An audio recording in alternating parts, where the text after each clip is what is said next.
Good evening. This is finally we're at another live stream.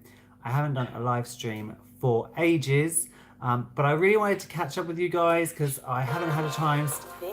Sorry, hang on. My computer is playing adverts, which we don't want. Right, skip ad. And let's pause that. Actually, let's mute that. Right, okay, so good evening, guys. Welcome to Brimwood Farm. Hello, Robert. Thank you for joining me tonight. So I just wanted to catch up with you, basically, because as you might have seen, hello, Tracy. Thank you. Yes, I am back. And as you may have noted from the channel, I have been trying to get a few videos out here and there, but it's been difficult for numerous reasons. So I just wanted to kind of check in with you guys, hang out for a bit, have a bit of a catch up. You can ask questions and things, and we'll just kind of chat for maybe like an hour or so. But also just bring you up to speed on what's going on and why there haven't been so many videos. So the main reason there haven't been so many videos lately is because we are in the midst of our move. So our house has gone on sale today. So the estate agent came around earlier, we signed the contracts, he took pictures, and so the house is going on the market. It should be being uploaded right now, and it'll be on Rightmove by Monday. And so you can imagine when you're getting ready to sell a house, there is a hell of a lot to do.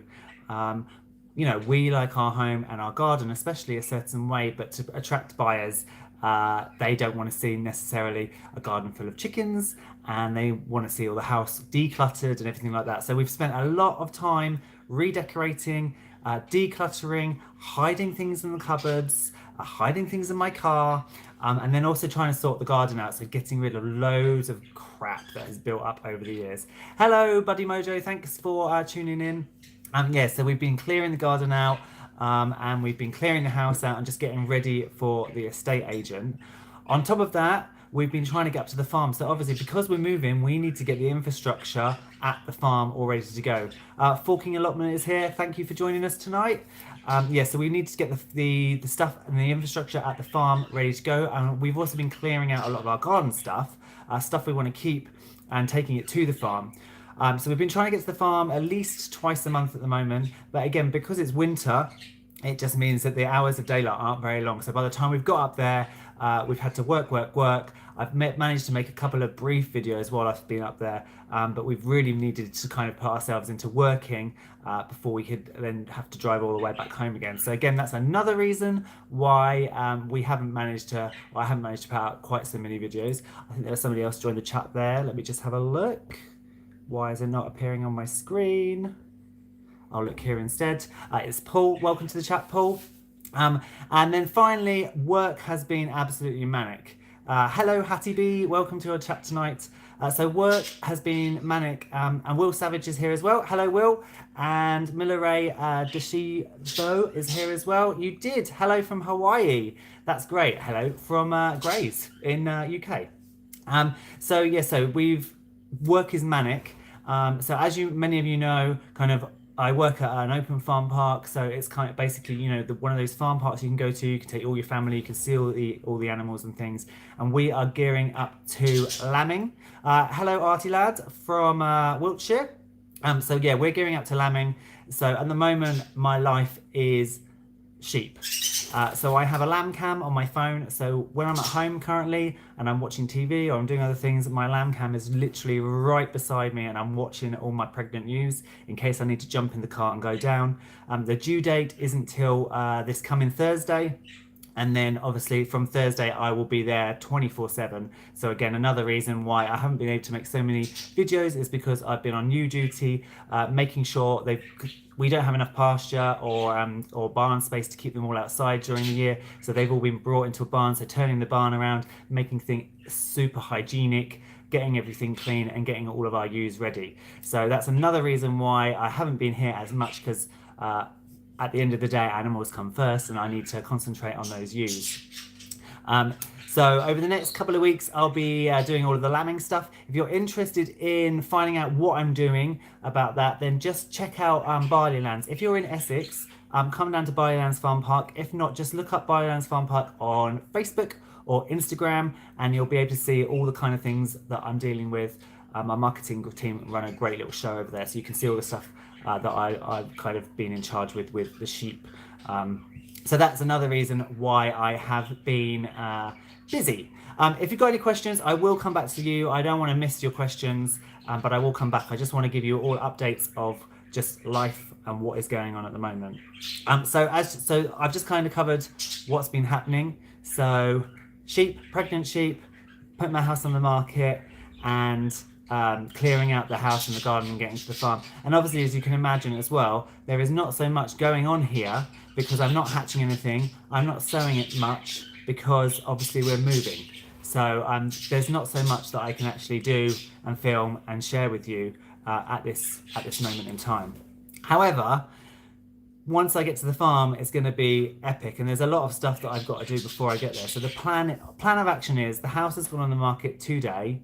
We will try and find a buyer, and we will aim for a exchange date of May, and then in May, due to planning restrictions, we can't just move onto the land and build a house, which is super annoying.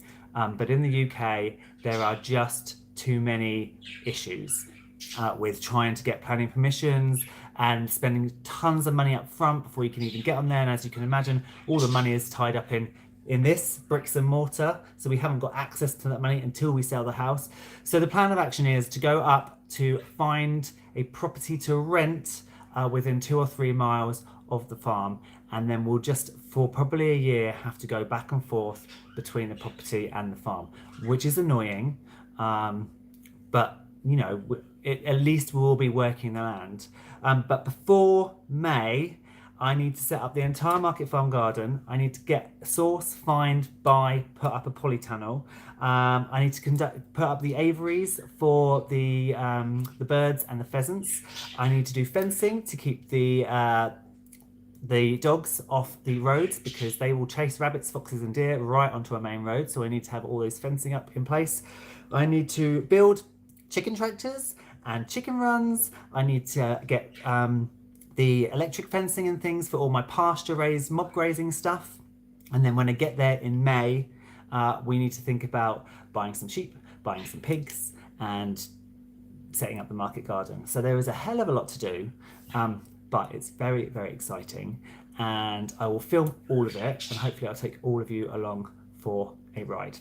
So as Artie Lad says, breathe. I'm going to breathe. I'm going to have a cup of tea. This is, by the way, a tea strainer because I have loose leaf. So there's my tea strainer. So I'm going to look at a couple of your comments and your questions. So Bojan Vrains says, what is the best temperature for quails at this time of year? I place about 60 degrees. Is that enough for them to lay eggs? It's not necessarily the temperature that they need for laying eggs. It's the hours of daylight.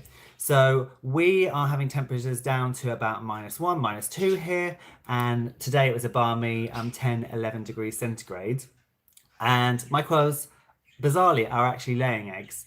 But normally it's the hours of daylight. So in the period of the winter where the hours of daylight are really short, they just won't lay because it's the hours of daylight that make their bodies respond to the signs of spring and the signs of a time when there's going to be. It harks back to a sort of a kind of, I can't think of the word. Kind of a primeval instinct. So they want to hatch out young when they know that they can raise their babies, and their babies naturally eat insects and things like that. So their bodies naturally want to produce eggs, produce a clutch in spring or summer when they would be able to sit and then raise their babies. So it's daylight length rather than temperature. Obviously, when it is warmer, they're more likely to lay. But really, if you want your quail to lay eggs, you need to either install artificial lighting to extend the hours of daylight, or just wait for spring. Or another thing I found that's really helpful is if you hatch out a load of chicks in September, October time, when they mature, they do tend to continue to lay eggs. They come into lay, and they come into lay over the winter, which means they then do tend to carry on laying. So you have a little bit of egg laying through the winter months. But generally, I don't use artificial lighting. I just let my girls go with the season. I don't want them to stress or stretch their bodies too much, so I just let them do it naturally. Robert Dean has asked, how many ewes do I have at work? I don't have a vast number of ewes, so I have, how many do I have this year? I have 17. So it's not, I'm not like on a massive scale with like 500 ewes.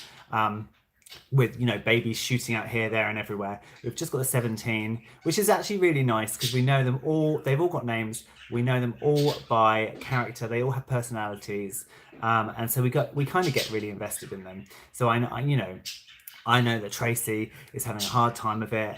I know that we've got new mums like Penelope who is going to maybe have trouble because she's a first-time mum and she's obviously got quite a lot of babies in her. So it's really, really nice. Hattie says, how is the rabbit project coming on? The rabbit project is a little bit on hold at the moment just because of the move, because I didn't want to breed tons and tons of kits and then have to move everything to the farm. So I haven't bred the rabbits yet. Both the girls, I think everybody's mature now. So I think both the girls are ready. They do kind of sit by the edge of their hutches, sniffing down to where my buck is. So I am, you know, it's getting warm, it's getting light. I am tempted to throw one of the bunnies, one of the does in with the buck.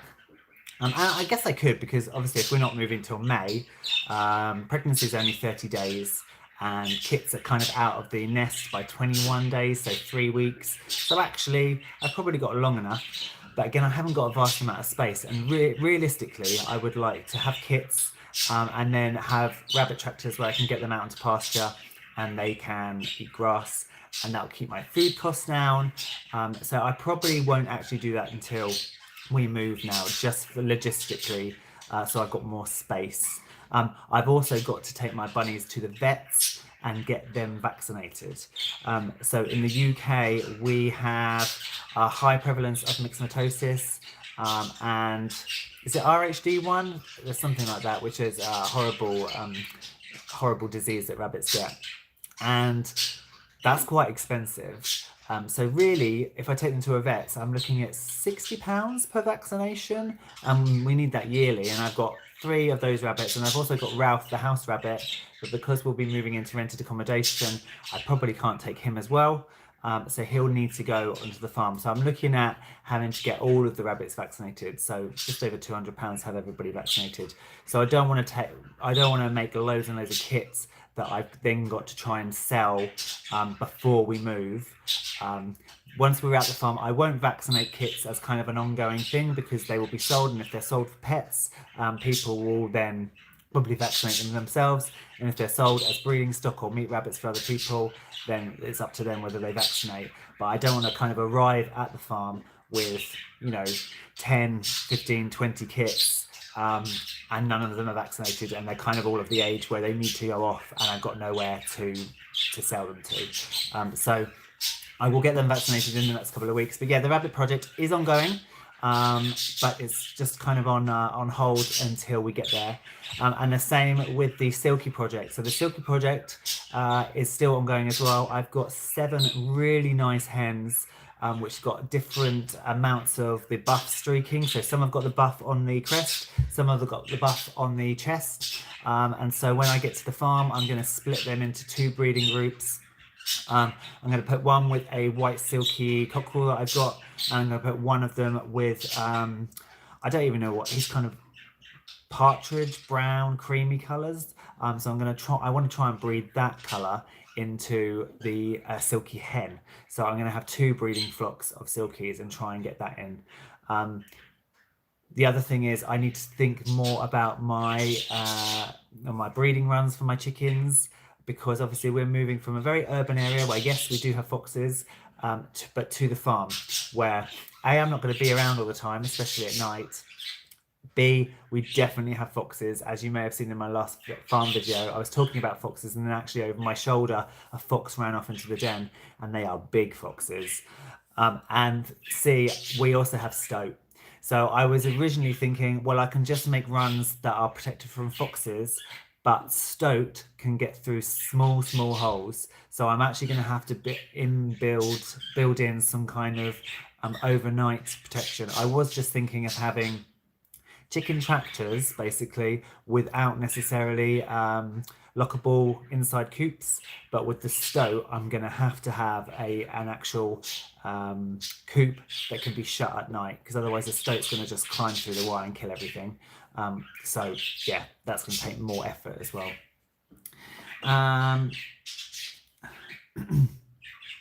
Tracy said, this is so exciting. I've followed your channel for the last few years and finally your dream is happening. I know it is very exciting. I can't quite believe it's happening either. I'll admit I'm also terrified.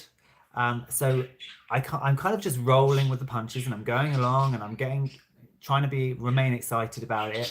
But at the same time, there's that level of fear because, you know, Sard and I both have jobs and we both bring in a decent amount of money and we have a bricks and mortar property, and we are both leaving our jobs and we are both you know, we're selling our house, we're moving into rented, and we're both starting brand new businesses.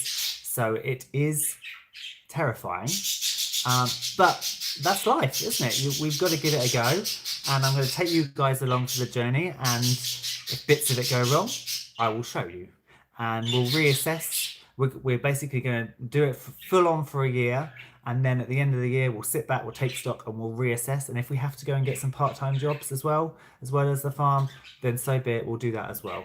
But I can't wait. Let's see. Robert says, nice, I've got 30 ewes of my own and 2 rams, all have got names as well. You've got to name them, haven't you? You have to. The sheep farmer I work for is lambing 600 this year with the due date tomorrow. I can't even imagine trying to lamb 600 ewes. You'd have to have ewes that are pretty good at birthing themselves, I think. We've got some Wiltshire Horns at work, and Wiltshire Horns are extremely good at giving birth even without the lambs being in the correct position. So obviously, if it's a breech and it's completely backwards, the Wiltshires need help. But on the whole, even if both legs are tucked back and they just come head first, we actually leave the Wilties to do it, and they generally do it on their own, which is nice. So I think if I had 600, I'd need about 550 Wilties, and then the rest maybe are the ones that are a little more difficult at lambing. Artie Lad says, opinions on Philip Schofield. This is a homesteading channel, but I'm just going to say I did used to work on This Morning. I work with Philip. Props to the man. Everybody's life is different. Everybody's sexuality is different. He's not hurt anybody. His family are fully behind him. So I have nothing personal to say on that other than I'm happy for him, and I hope he and his family can just move on and get on with their lives. Dylan, hello Dylan. So Dylan says, has a fox ever killed any of your animals, and what predators have tried to kill your animals before? Foxes have got my animals, mostly due to my own negligence. I think when it comes to foxes, people are very quick to say that they're verming and they should be got rid of, but they are animals and they are just doing what's naturally in their instinct. So kind of my personal opinion is it is down to us to protect our animals better so that foxes can't get them. And the only chickens I have lost is due to my negligence. So it is due to not counting all my hens at night from the poultry yard and putting everybody away and not realizing that somebody has flown up onto a tree, and then she's been got. My Ixworth flock obviously got taken out, and that was due to, again, me. I didn't go out early enough to shut them away. I kind of left it. They were in a coop. I knew the coop was a bit ropey, but I thought it'll be fine, and I went out and the fox had realized it was ropey and had got them. And then again, that was the same with my coop as well. I didn't go out. A bit of the roof of the nesting box had got rotten, and I thought I'll fix it, and I didn't fix it, and he got in and got a silky. So again, my fault. I've also had rats, and you will have seen in the past couple of months, rats got into my aviary and killed almost every single finch I had. They took them over the course of 3 days. They took every single finch, and I was left with 3 budgies outside, which was gutting. But yeah, so I have had predators come and take stuff, and it's a horrible feeling.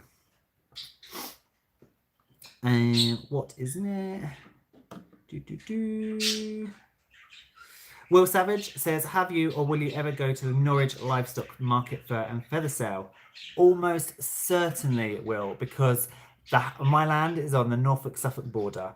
So I will almost certainly be there. So if you are there, tell me and we will meet up and have a coffee and talk chickens. Dylan says, do you have minks?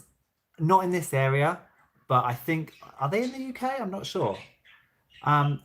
We certainly don't have minks in this area. I've never seen any minks in Suffolk. I have seen, obviously, the stoat. Stoat are a lot bigger than weasels. Weasels are weaselly. They're quite small and slight, and sort of this big. Stoats really are bright red, very distinctive, black bob on the end of the tail, and a decent size. Susie St James is here. Hello. I am behind with the comments, so I will try and get to you. I'm going to see if I can scroll up on here rather than looking away all the time. Oh, here we go. I can. It's staying up for me. So Daniela says, this is so exciting. Planning to move to your wonderful farm. I'm stuck on the city with my ducks, but looking forward to making a similar move on 5 years. I will follow your channel to learn more. Keep the dream, Daniela, because it does come true. It feels like it's going to take forever. We've been here for 5 years. It's felt like it was never going to happen, and now it is here. It's like it's gone in a blur. So definitely keep that dream alive, because you will get there. Dylan says, can chickens fight off a stoat? They can try. We had a stoat come in at work and get into one of our coops, and the cockerel did fight off the stoat, but not before the stoat got some of the chickens. So really you want to protect them as much as possible, because the stoat can still do a severe amount of damage. Andrew, hello, welcome. I hope bowling was good. Rebel says, what project are you most excited to be able to get started once you get to the farm? Sheep. Sheep, sheep, sheep. I adore sheep. I have loved sheep all my life, from when I was a youngster on my granddad's farm, which is where obviously the land we're moving to was my granddad's farm. I've adored sheep all my life, and I had forgotten how much I loved sheep until I got my latest job, and then became the livestock manager and had sheep again. So there are lots of things happening, and there are lots of things as part of the business that will be running. So obviously I'm thrilled to start the Market Farm Garden, and the whole ethos about doing locally homegrown vegetables, offering them in non-plastic packaging, hopefully doing some veg boxes. So I'm really excited about that aspect. I'm really excited about the conservation aspect as well. I'm bringing as much wildlife onto the farm as possible. But I'm really also thrilled about sheep. Now, the thing with sheep is there isn't a lot of money in livestock, unless you are, small flocks of sheep do not make you money, unless you really, really breed the most beautiful pedigree ram ever to have existed, and you manage to take him to market and sell him for thousands of pounds. But that takes a lot of experience, a lot of knowing what is a good lamb, what to breed on. So a small flock of sheep is not going to make me a lot of money, and it's really going to be a hobby. The lambs, we'll have a few lambs each year, and those lambs will go into our freezer and they will feed us, and they will feed maybe some local families, but they're not going to make me money. So the sheep will be, I'm very passionate about. I can't wait to have them, but that won't be kind of the major business side of things. So this is the only problem with any business is often the things that we want to do don't make all the money, and so we have to concentrate on things that do make the money to be able to fund the hobbies. So the conservation stuff isn't going to make me any money. The sheep won't make me a lot of money, and especially won't make me any money at all to start with. So I will have to focus on some of the more money-making schemes initially, but I am very excited about all of it. I'm excited to get there and farm. Robert's just updating us on the sheep. So they're still big Charolais and Texels and Suffolk ewes. I love a Suffolk ewe. Beautiful sheep. He's got a few Wiltshire times linol ewes, lambs which he bought this year. They're small, but hopefully will grow. Will says, will you ever do meat chickens for Christmas? I do eat chicken myself, so I do raise chickens here that we have eaten and we put in our freezer. The only thing with kind of growing chickens on a commercial scale over here is the red tape. If you watch a lot of the US homestead channels, they grow pasture-based chickens and they wrap them all up and they cull them all at home and they sell them on. But the red tape for British food and animal welfare means that it's really actually quite difficult to do it, because most abattoirs won't take small batches of chickens. So they'll take massive batches of chickens, like thousands, from massive commercial poultry farms, but they won't accept 50 pasture-raised chickens from a local smallholder because it doesn't make money. It's not worth their expenditure. And then to get licensed to do it on your own premises, you can do it, but there's a lot of red tape involved. So one day I would love to be able to do that, but initially I think there'll just be too much red tape involved to try and get everything set up initially, which is why I am going to keep turkeys. And originally I was going to do turkeys for meat, but I now, because of this whole red tape situation and getting all of the accreditation to cull and pluck and dispatch and set everything on your own land and then be able to sell that meat, it's difficult. So we are going to keep turkeys, but I'm actually going to keep them for eggs. So I'm going to see if I can kind of create a bit of a local turkey egg market, so which will be interesting. So I'm going to try that instead. Tracy says, agree totally regarding the foxes. It's our responsibility to keep our birds safe. I love foxes. Yeah, I love them too. There's nothing nicer than just seeing a beautiful fox in the prime with all of its russety fur, and I love them. They're wildlife, so they should be respected and looked after. Robert says, we put a Charolais ram on everything, so they all lamb pretty well, and the lambs are all up within 20 minutes. That's really, really cool. We use a Dorset pole, so our Dorset pole covered everything, and we had the same last year. Our lambs, they all lamb pretty easily, and they were all up really, really quickly. So I'm interested to see how they go this year as well. Will says, I'm often at the sale, so we'll hopefully meet you there one day. I hope to see you there, Will.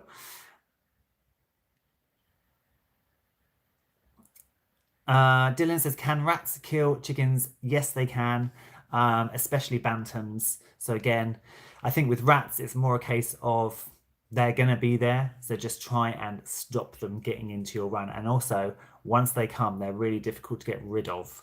So just try and make sure they don't come in the first place, which is one reason where when we move to the farm, we will be getting more dogs, and we'll probably be getting a terrier to help with our rat problem, because we have seen rats at the farm, because obviously it's a farm and there's loads of straw and hay and nice places for rats to hide in. Forking Allotment said, I would love to have a farm, but I can't afford to buy or rent one, so I have to do with my allotment, but I'm only allowed chicken on my allotment. I know that is super hard. I'm really privileged, the fact that my granddad was a farmer, and so I inherited this land. I would nowhere in the world ever be able to buy a small holding or a farm for myself, because it's just ridiculously expensive. And it's one of the problems over here in the UK, that farms have just grown and grown and grown, because trying to make a farm earn a living is impossible for small farmers. And so the small farmers have died off and commercial farms have taken over, which means there are very few spaces left for smaller farms to prosper. I do think tides are changing a little bit as people become more conscious of animal welfare and want to buy local food, and have become more aware of packaging, and maybe want to cut down on that and just buy local. So I do think there is a gap now for smaller farms to kind of succeed if you find the right revenue streams, but they are still so expensive. And even if you want to become a tenant farmer, I know quite a lot of people in their 20s that I've spoken to, they just want to become a tenant farmer. They don't even want to buy, they just want to move in and farm. But even finding a tenancy farm is really, really hard. But you can grow a hell of a lot of food in an allotment. So, and it only costs, what, 30, 40 in fees per year. So, but it is annoying in terms of livestock. When I had my allotment, I wasn't even allowed to keep chickens. So I had to keep all the chickens at home and then have the allotment, which was kind of annoying. Archie Lad says, as a farm labourer's son, do you understand the feelings of them and us? Do you understand the feelings of them and US politics that happen when city types like you want to come back and farm? Yeah, I guess, but I wouldn't say I'm a city type because I was brought up in the country. I was brought up on a farm. I went to the city to do my degree, and then I've wanted to get back to the farm ever since.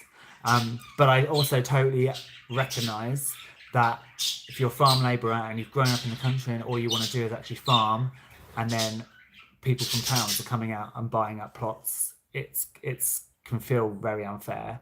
And that's kind of my whole thing about moving to the farm. I don't want to move to the farm just for me and just facades. I want to move to the farm to create a local economy as well, to add to the local economy, to create some jobs for people, because I also think that's really, really important. And actually, some of the most experienced people in terms of farming are those that grew up on farm, and they're the ones that can't get jobs, can't buy a farm, and don't get paid very much, which doesn't really seem fair. Octopus Crime is here. Welcome.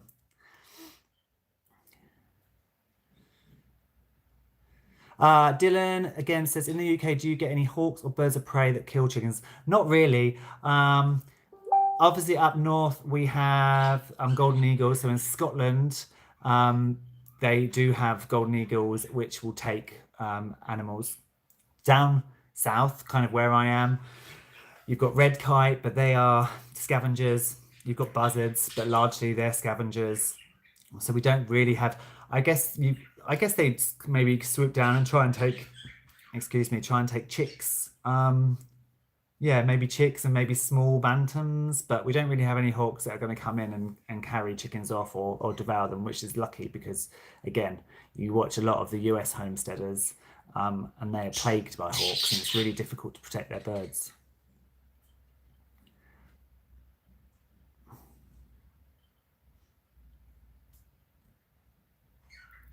Let's see.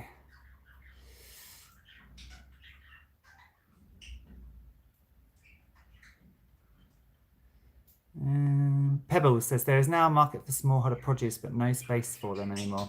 Yeah, I totally agree. I do think when you start going to local farmers markets and things, there's the opportunity to make local connections and sell produce that way. So that's one of the things we're going to do.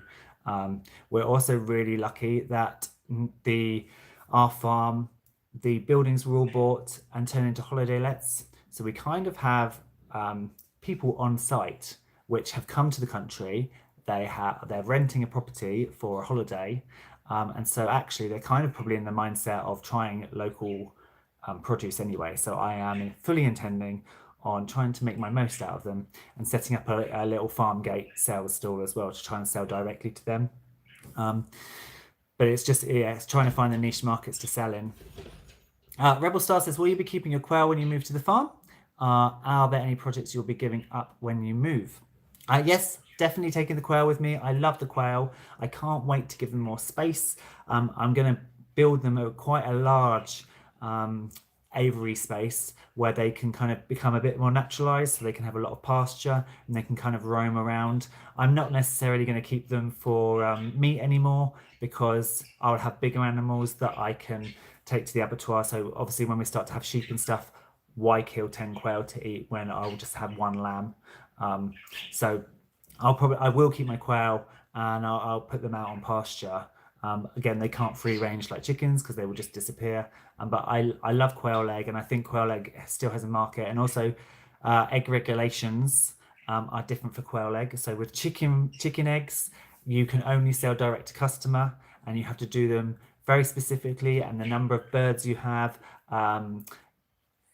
It depends how many birds you have to how you can sell your eggs. So over a certain limit, you then have to start grading them and weighting them and stamping them. But when it comes to quail eggs, to duck eggs, to turkey eggs, there are no such rules. So things like quail eggs, I can just get loads of quail eggs and I can sell to restaurants and I can sell to shops. Same with duck eggs, same with turkey eggs, just not with chicken eggs. So I'll definitely be doing quail and I'll probably get more quail as well. And also I will probably, because I love animals, I'll probably end up getting loads of different types as well. I'd love to keep some California quail, for example.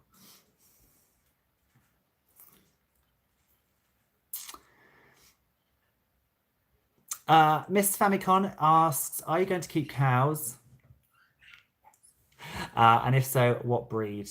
And I'm just getting cramp in my leg. Okay, my cramp is kind of there. So yes, cows, I am doing most certainly, but they are not on the radar till 2021 because they just need more infrastructure. Sheep, you can pretty much just stick on a field as long as you've got decent fencing and you can create a little lambing shed or somewhere for them to get out of the wind and rain. So they're relatively easy. The infrastructure you need is relatively small.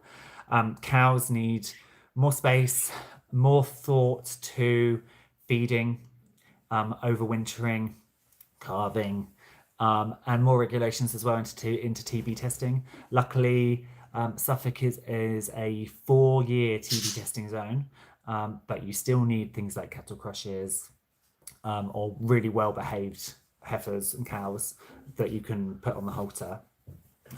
My whole ethos with the farm is local rare breeds. So we kind of want to go down a pedigree and local rare breeds that were developed in that part of the country. So we're looking at red poll. Red poll were a original cross from a Suffolk and a Norfolk cow. They're not huge. They're kind of a medium cow, as their name suggests. Red poll. They're a russety red color, and they're naturally polled as well, which means they don't grow horns, which is also good.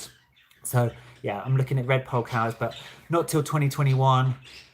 And we'll potentially try and buy in a cow with a calf at foot, so we can have a small herd. I've only got 45 acres, and cow to acreage. Cows need a lot of acreage, so I'll probably end up, I would think, keeping a herd of no more than 5 or 6 heifers and possibly a bull.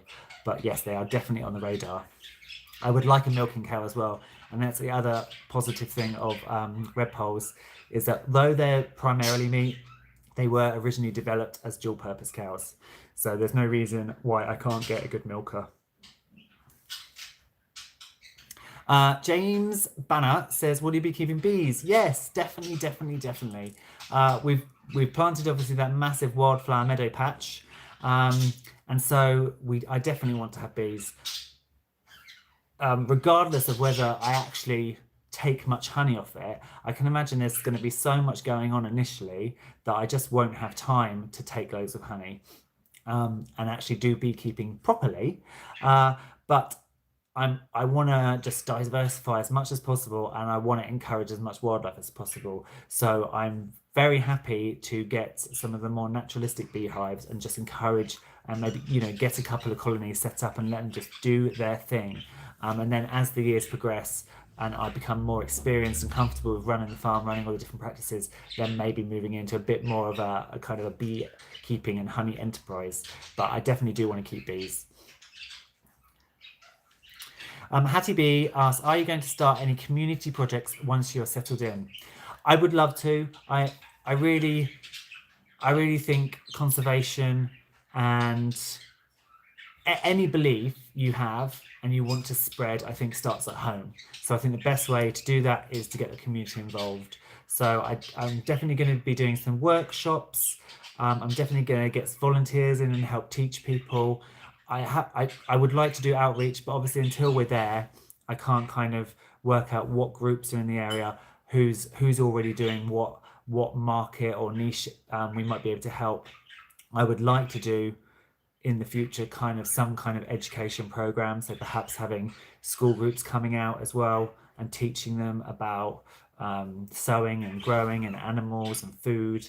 So that's definitely also on my radar, and that's something that's come from my current job. I wouldn't want to have an open farm, but I wouldn't mind having private groups come in and doing some community-based stuff as well. I think that's really important. Rebel says, I now have 40 quail after watching your channel for a year. So happy to hear you'll be keeping them. I'm glad I inspired you to keep quail because they are super cute. Liz is here. Hello, Liz. You haven't missed my chat. We're only 40 minutes in. And you don't need to be sorry at all. It's just lovely to have you here. The corner plot says, hey Jeff, how are the silkies? Are they still in the greenhouse? Desperate for some of my own. They are in the greenhouse, and it was, you know what? It was the best move I ever made. They have stayed dry and fluffy and white all winter. They love it in there. I've got 7 hens, and I was saying earlier, when I get to the farm, I'll be splitting them into 2 flocks. I've got a white silky rooster, and which is a descendant of Barry. So I've still got Barry White's son, and I've still got Bruce, who is kind of that partridgey brown, creamy colour. So I'm going to split my silky girls into 2 flocks. I'm going to try and breed Bruce's colour into some white silky hens, and then I'm going to use Barry's son to try and breed on that buff streaking, so the marshmallow silkies. So yeah, I'll be doing that hopefully this year. They're already starting to lay, so as soon as I get to the farm and I can split them into breeding groups, I will be doing that. Emily says, I can't stop on cooking dinner, just popping in to drop a like and say hi. Hi, Emily. The corner plot says, I'm also looking to get some pheasants golden. Any tips? Any beginner mistakes to look out for? I think you're on the right lines with golden pheasants. I kind of wish we'd got golden pheasants instead of reeves, because reeves are pretty aggressive. The males are anyway, pretty aggressive. So I think you're on the right lines with a beginner of a golden pheasant. I guess the main thing is they are not like chickens in any way. So don't expect to be able to walk in there and hand feed them and stroke them. And if they get out, don't expect to be able to get them back. So just make sure you have a nice aviary. Perhaps if it's not really big and they can't run to one corner when you go in, consider doing a double door system, just so that you don't lose any. Other than that, they're beautiful. They eat a diet which is very similar to chickens. They obviously don't lay as much, but they're kind of ornamental. We don't eat pheasant eggs, and that's reminding me we did have our first pheasant egg laid today, which is very exciting. But yeah, I would go for them because they're lovely birds. But yeah, the main thing is they're really flighty. So go slow around them and make sure you build something sturdy enough for them so they can't get out, because if they're out, they will fly. Susan St. James says, put me on the volunteer list for summer 2020. I can teach sewing and canning. I do need help with canning. I'm terrible at canning. I need to buy a proper canner and do it properly. Because I have done it, but it's just because I've only done it a couple of times, it takes me ages to get anything done.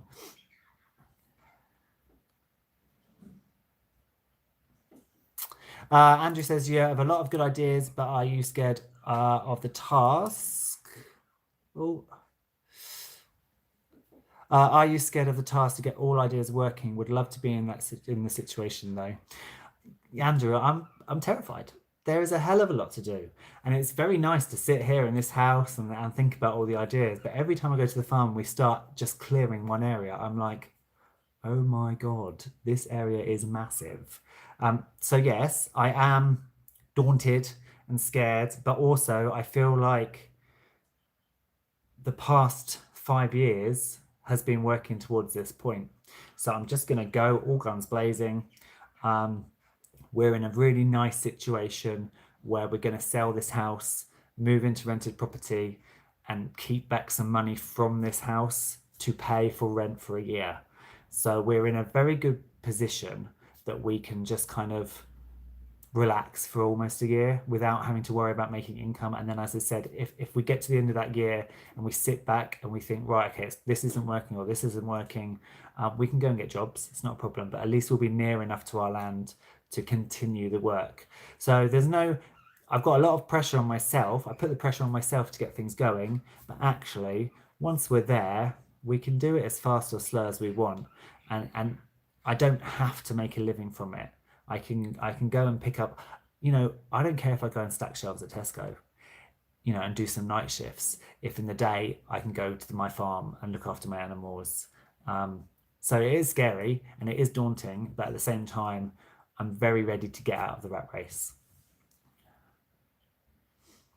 Paul says, has the storm got to you yet? It hasn't. We were going to go to the farm tomorrow. I looked at the weather report and it said pouring rain and winds of 44 miles an hour. So I thought, you know what? No, we're going to stay here. But it hasn't reached us yet. And this is just a shout out to everybody in the UK. When it does hit, please stay safe. I hope it doesn't do any damage because they were saying, I think I read somewhere, they were saying it's going to be the worst storm in 7 years. So please batten down the hatches and stay safe. Liz, thank you. She's just saying if I've blocked anyone I shouldn't have, please let me know. Thank you, Liz. Corner Plot says, any tips on keeping pheasants with the quail? Can this be done? I remember you had your quail in the aviary, then move them. Yeah, my tip is don't. It might be all right with the golden. My Reeves pheasant is aggressive, and I didn't realise that. So I had that diamond dove baby, didn't I? And it disappeared, and I didn't realise my Reeves pheasant ate it. And then I had a couple of fledgling zebra finches, and they fluttered to the floor, and my Reeves pheasant ate them. So I would be cautious about mixing species. I would think Coturnix, Japanese quail, would be all right with golden pheasants because golden pheasants are a lot more relaxed and docile. If you do decide to do it, I would just keep a very careful eye on them, and I would also make sure they've got enough room and that the Coturnix quail especially have space to run and hide and get under bushes or logs or things to get away from the pheasant.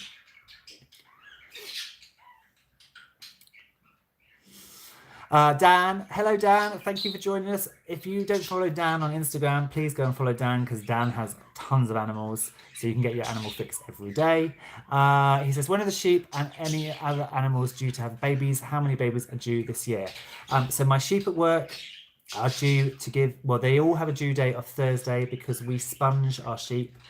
So they're all due on Thursday, but that means actually they could start having babies from now. We don't scan, so we could have between 20 to 40 lambs. I'm not entirely sure. And then at work, all my goats are pregnant as well. So we're having goats at Easterish time. Here at my house, nothing is pregnant as far as I know. The rabbits, I haven't got the rabbits pregnant because I'm waiting to get to the farm.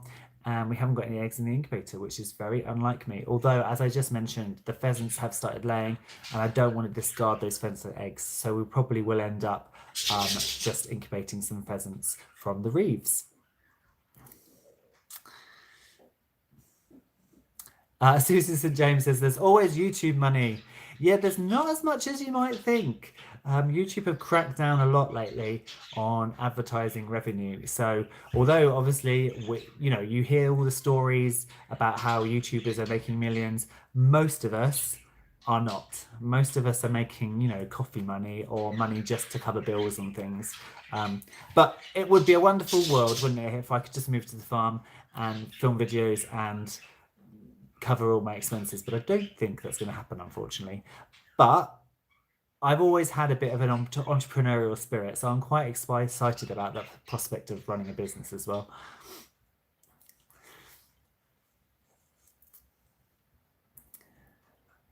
Yes, thank you, Dan. He just put up his Instagram account, so have a look. Tracy says, we get the storm tomorrow in Belgium. I've tried my best to protect my polytunnel and half homemade greenhouse. Yeah, I know. I'm a bit scared that our fence is not going to make it, especially it'll be sod's law that we've put our house on the market now, and then, we're expecting maybe, hopefully, fingers crossed, touch some wood, to have some potential buyers come around and look at the place in the next couple of weeks, and then this storm comes along and flattens our fence, which would be super annoying, but we'll see what happens overnight.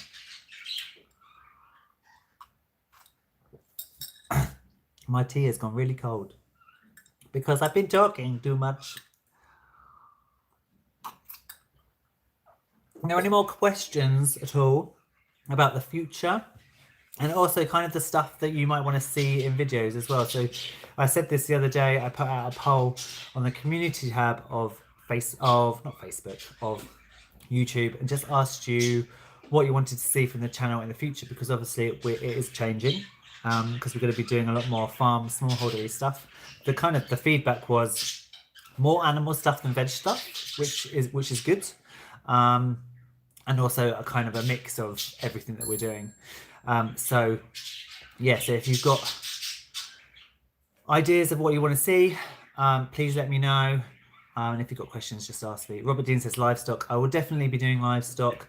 And I may go into more of the husbandry stuff as well. I know it won't be relevant to everybody, but I know when I was first learning, things like movement forms, things like setting up a CPH, things like ear tagging and what is allowed with ear tagging in terms of 1 tag or 2 tags and sending them off to market, things like meds, how you buy meds, where you store meds, how you have to record meds, all of that sort of thing I will cover, because I actually think it's quite important when it comes to husbandry.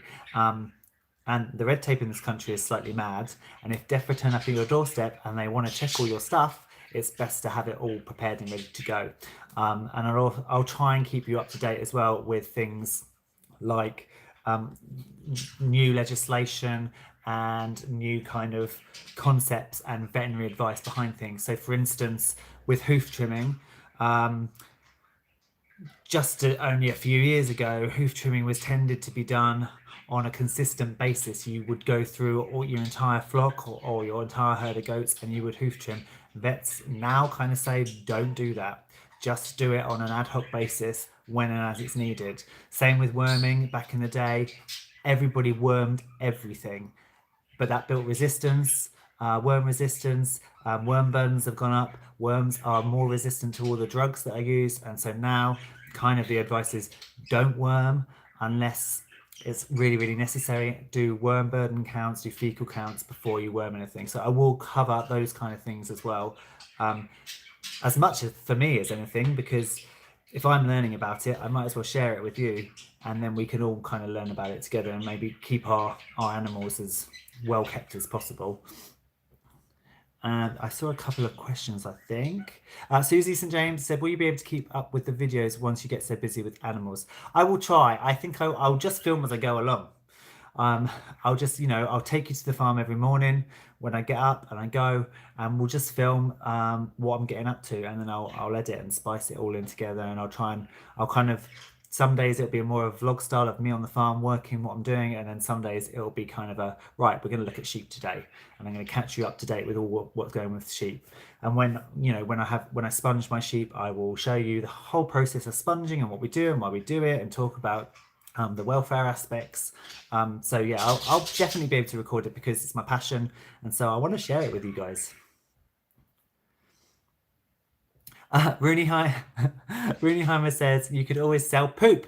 Yes, poop is black gold for us crazy plant people out there. Poop really is, especially well-rotted chicken poo, and rabbit poo is great as well. So rabbit poo you can just put straight onto your garden because it's so low in ammonia, it's not going to burn anything. So that's a really, really good idea actually, to do some poo products. I have a friend who sells alpaca poo, and she does really, really well out of it.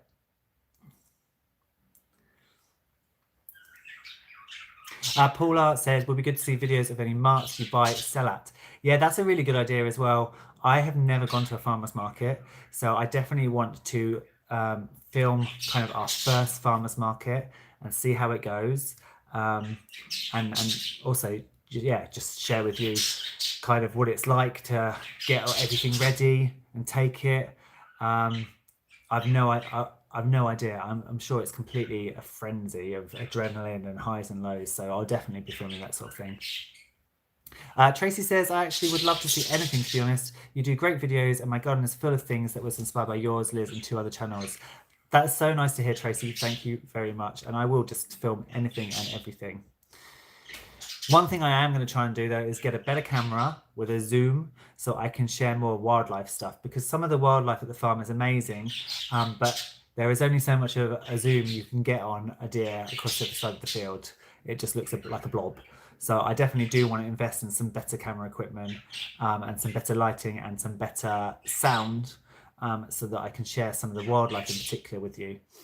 And then hopefully, once we're up there as well, and we can get more footage of all the owl box stuff, So we'll be able to actually take you through the process, like the BBC Spring Watch.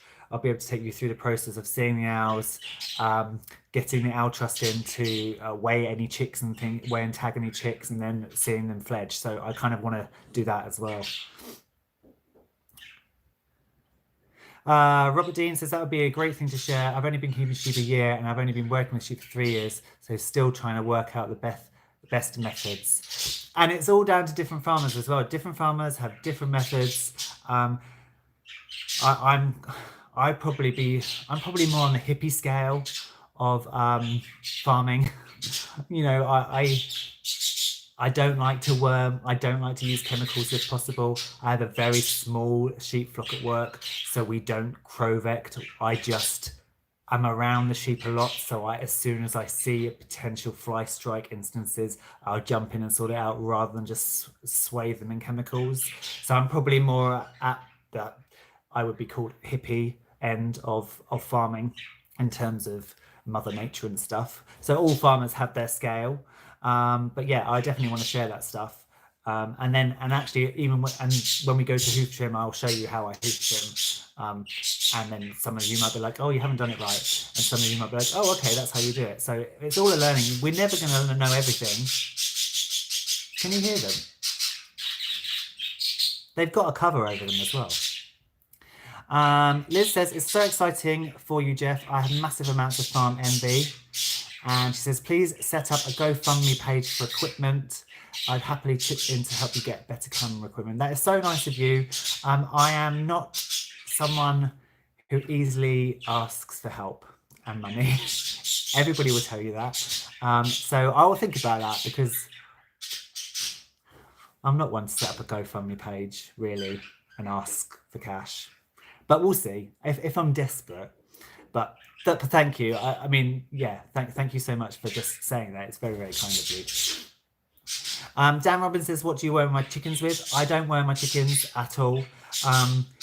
I work on a basis of worm incidence rate. So if my chickens have worms in their poo, then I know that they've reached that level of worm burden that I need to worm them.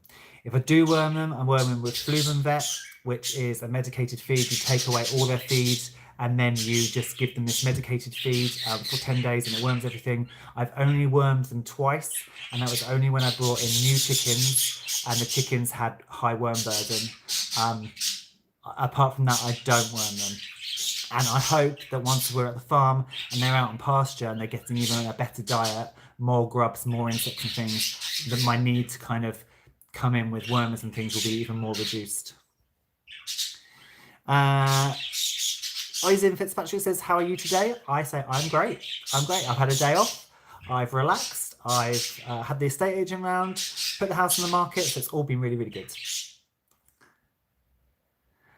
I am just going to go and turn the light off next to the birds because they're going crazy. If I turn it, they're in here. They're in here. They're obviously not asleep. So I'm going to go and just turn off the turtle light and hopefully they will pack it up. So bear with me a moment. Go and grab a cup of tea or something.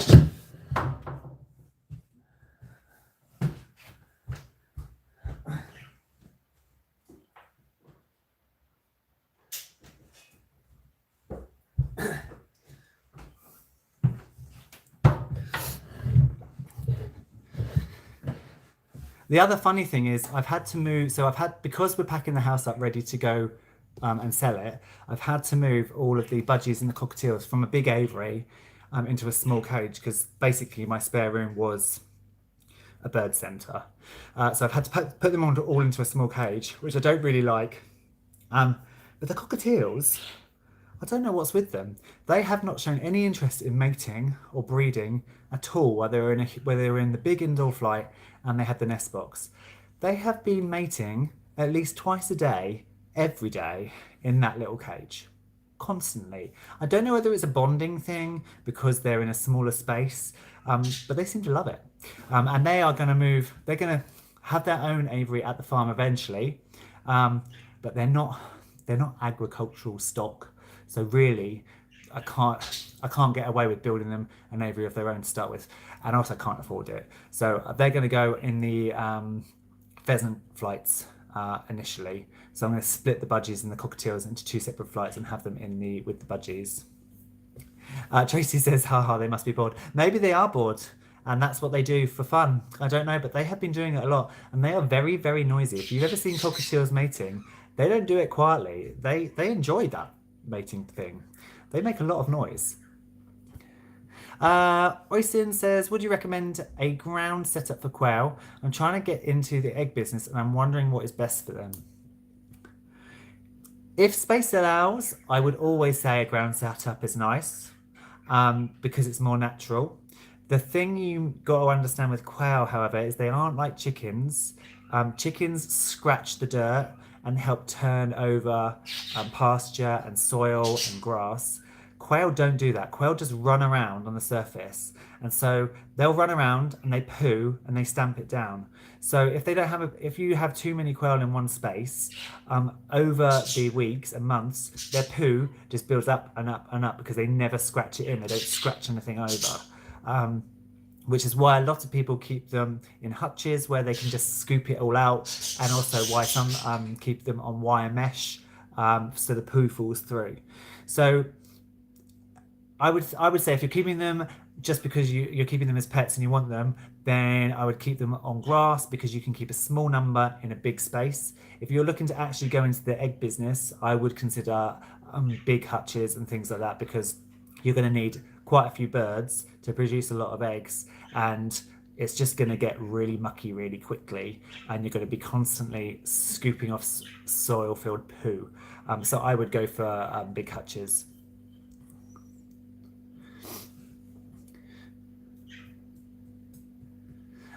Susie says that St. Nicholas didn't bring you an electric cup warmer. No, I'm afraid not. I need to get one of those.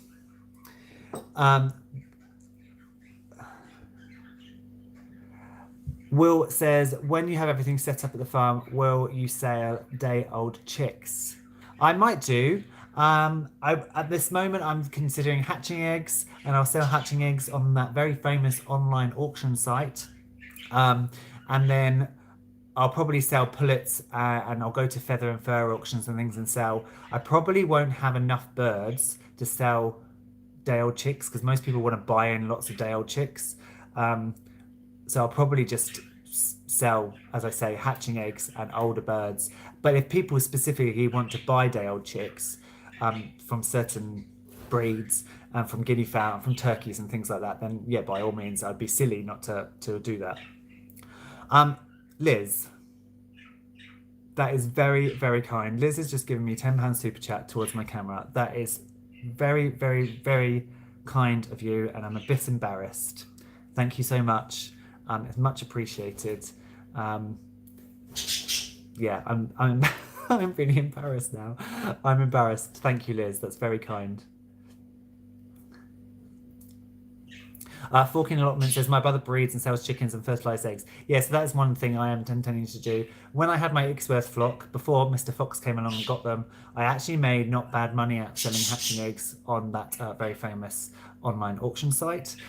People would go crazy for them. Unfortunately, then Mr. Fox came along and took out my entire flock. So I now have, I have Eddie Jr. And I thought I hatched out 3 more last year, and from a new source, and I thought I had 2 cockerels and a hen. I put the 2 cockerels in the main poultry yard with the others. I kept the hen with Eddie, and I walked down the garden the other day, and the hen was going, "Ah, ah, ah." I was like, "Oh, are you joking?" So I still have fingers crossed that he is just going through a puberty stage, and maybe because I have had hens start cockerelling, start cockadoodling. Cockadoodling, and then turn into hens. So fingers crossed. Please, everybody, wish that she is a hen, because otherwise I'm going to have to hatch out a load more Ixworth just to get a blimmin' hen. Rebel Stud says, are you planning any new poultry or duck breeds when you get to the farm? I am definitely getting Muscovies. I adore Muscovy ducks. If anybody watches Elisa at Moat Cottage, is it Moat Farm Cottage or Moat Cottage in Australia? She has wonderful muscovies. My granddad always had muscovies. They don't go with my local breeds ethos at all, but I love them. So I will definitely be doing muscovies. I also want to raise silver apple yards because they actually were created by the same man who developed the Ixworth breed. So they are a Suffolk native breed, and they are also on the rare breeds list. So I'll be doing silver apple yards. I will do one type, maybe the Norfolk bronze type of turkey. I will do guinea fowl, and I'm sure I will just have hundreds of chickens of all different types. So yes, I won't be able to control myself basically. And I keep saying to Sard as well, I'm not going to allow him to go to an auction with an open wallet because he'll come. I'll say go and buy me a sheep, and he'll come back and be like, "Oh well, I bought you 4 sheep and 5 cows," and I'll just be excited rather than angry. So we're going to have to control ourselves quite badly, otherwise it's going to get very out of control.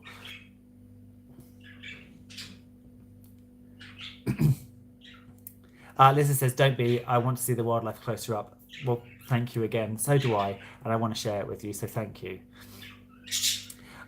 Oyster says, "Will you do organic quail, or is it even possible?" It is possible. I'm not going to go down the organic route for anything initially, because once again, red tape. If you want to use the word organic in the UK, there's lots of regulation, red tape, and inspections to go through. So I will sell my products initially as fresh, home farm, farm produced, home raised, home reared, that sort of thing. I won't use the organic tag. I might go down that route in the future, but just initially, while we're getting things set up, there's a lot of extra red tape and ongoing maintenance and paperwork to think about. So I won't be doing that initially.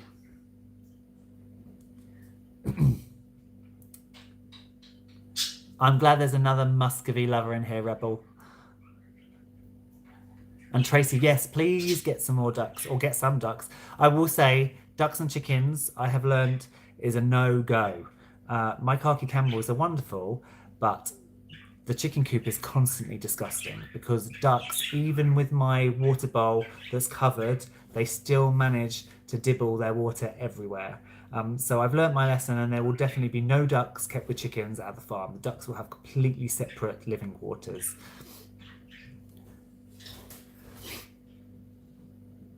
Liz says, "I was looking at Cayuga duck hatching eggs today.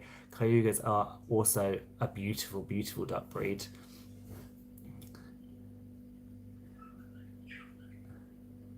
That's just my finger, by the way, when I'm trying to scroll up to see all of your... Oh yeah, Liz says, "Getting the organic label costs hundreds of pounds." It really does. Also getting the red tractor accredited produce costs a lot of money as well, and you have constant checks and paperwork to do. I think if you're a big commercial farmer, it's worthwhile, because if you're stocking supermarkets, you want to stand out from the crowd. So yes, you want to have Red Farmer accreditation on your thing. You want to have organic on your label. But I think for small startups producing just local produce, I don't think it's a massive necessity. But of course, I will be doing organic as much as possibly as I can. I just won't be able to use that label. Tracy says, "I'm off now." Fantastic chat. Thank you. Thank you so much for joining us tonight, Tracy. I know this was a random live stream, but I really appreciate everybody stopping in.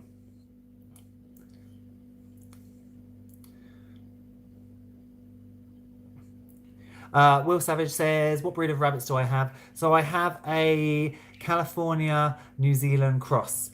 They were actually the only meat rabbits I could find in the UK available. Trying to source meat rabbits in the UK was really difficult. I didn't have a network to kind of go to for rabbits, so I had to my only option was to look online, and the only ones I could find were down in Cornwall, or Somerset rather, and they were New Zealand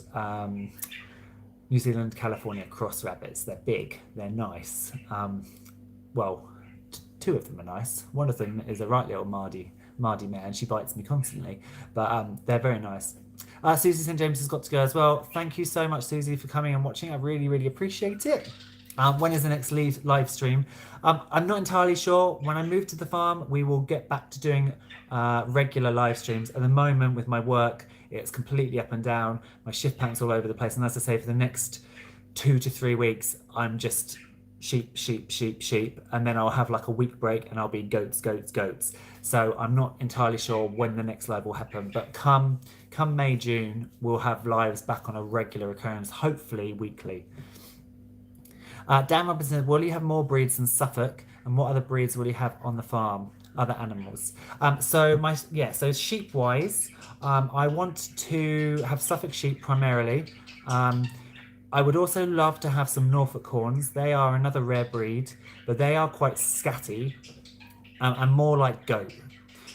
So Suffolks you can train quite easily to stay within the boundaries of electric fencing, and for mob grazing you can just move their fencing every day and move them across through pasture.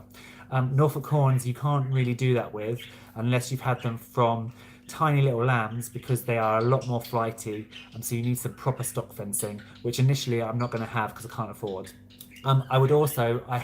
I've come to absolutely adore Wilties, so Wiltshire horns. They're super easy sheep. They shed all their own fleece. They don't need their feet cutting or their feet trimming, and they're excellent lambers.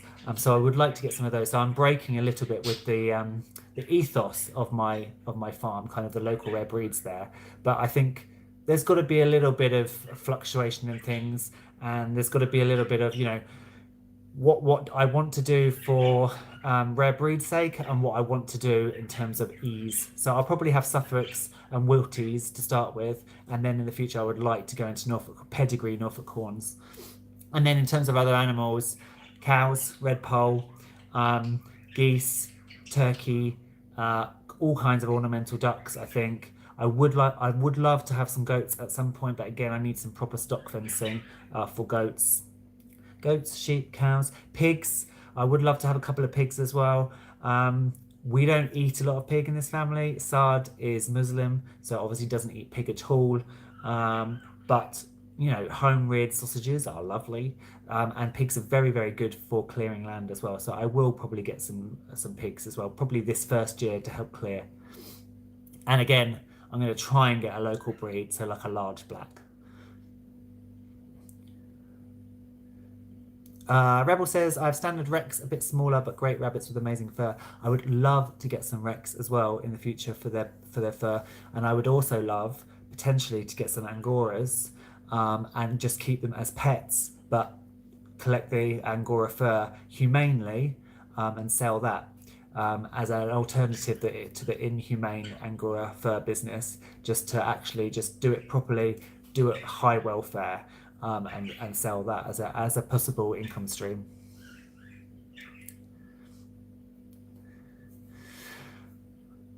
Oisin says, are bantams or coturnics better for an egg setup in a back garden the size of yours, 20 quail or 20 bantams? Both. I mean, there's differences. Your quail, if you want consistent egg laying throughout the year, you're not going to get that with quail, because they're going to stop laying in November-ish, and they're not going to start laying again until March-ish. So you've got 4 or 5 months out of the year where you're not going to have any eggs. Bye, Dan. Thanks for tuning in. Bantams, you're going to get more consistent egg laying, although obviously with all poultry, they do tend to stop laying in the winter. So bantams, you'll get more egg for your birds, but they need more space, and they will eat more food. But with your quail, you'll get less egg, but they won't need as much space. So you could always start with 5 of each maybe, and just see how you go. But yeah, if you can, get both. Right, so Will says, will you breed lavender pekins? I'm not sure. I do like pekins, but they're not a breed that I've ever had. I've got my little Danvers. I probably will get some maybe Ducals. So I quite like the Belgian breed. I also think there's a lot of people out there that have Pekins. Um, so from a business sense, possibly getting Pekins doesn't make as much sense, as I already have the Bantams and the Silkies, and then the rare breed Ixworth. Um, but you know, I'll probably go. I'll probably go to an auction and end up buying something, because that's how we ended up with this lot. And no, actually, that's a lie. We ended up with this lot because Sard went on eBay and started buying hatching eggs, and that's how I ended up with most of these chickens. But yeah, I wouldn't put it past me to end up with loads.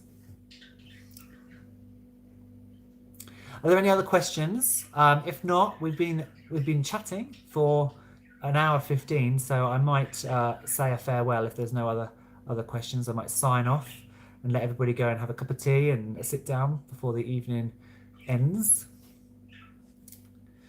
Robert Dean says, are there any farm businesses you can recommend that can be started on a very small budget?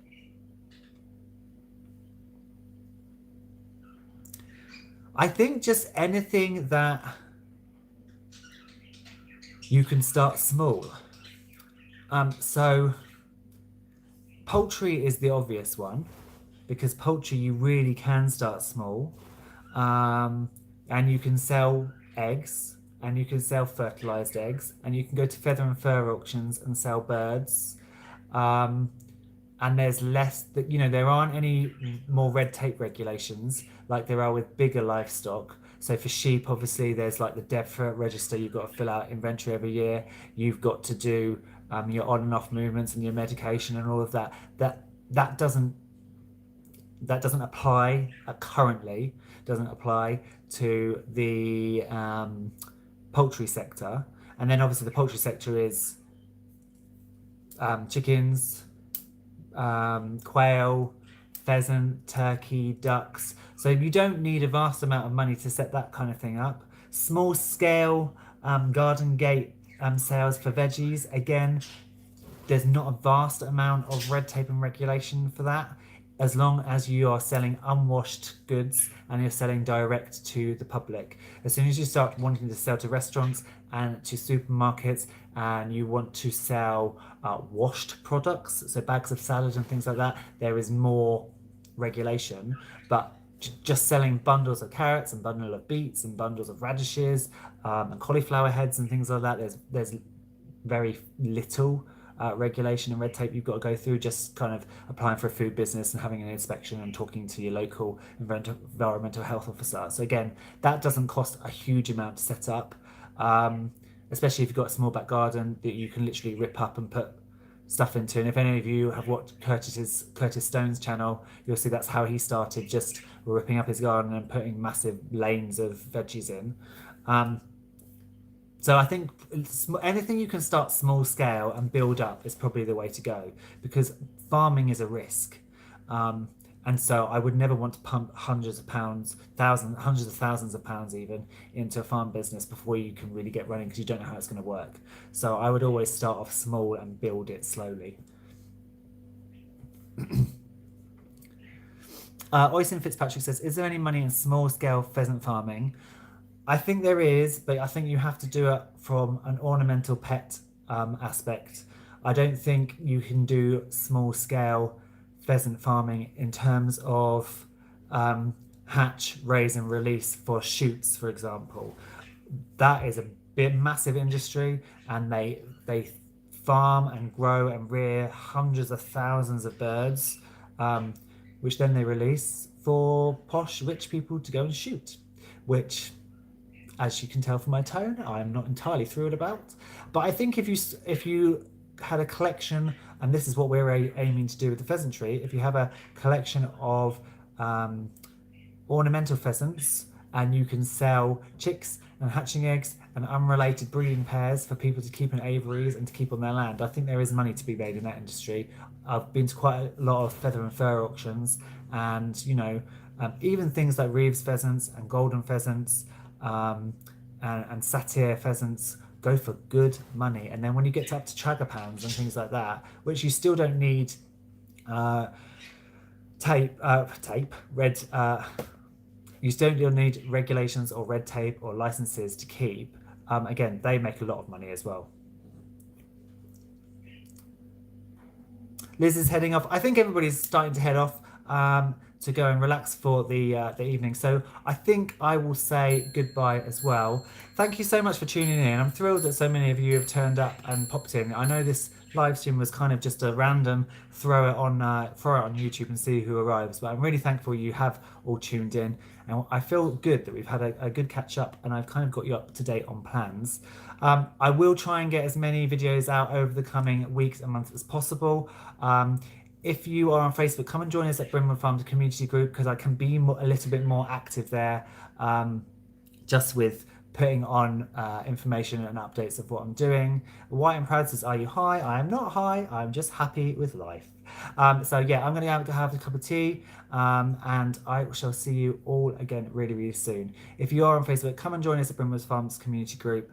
And keep an eye on the community tab on YouTube as well, because I'll post stuff there, and I will try and do some more videos for you soon. Have a good night, everybody. See you soon. Bye bye.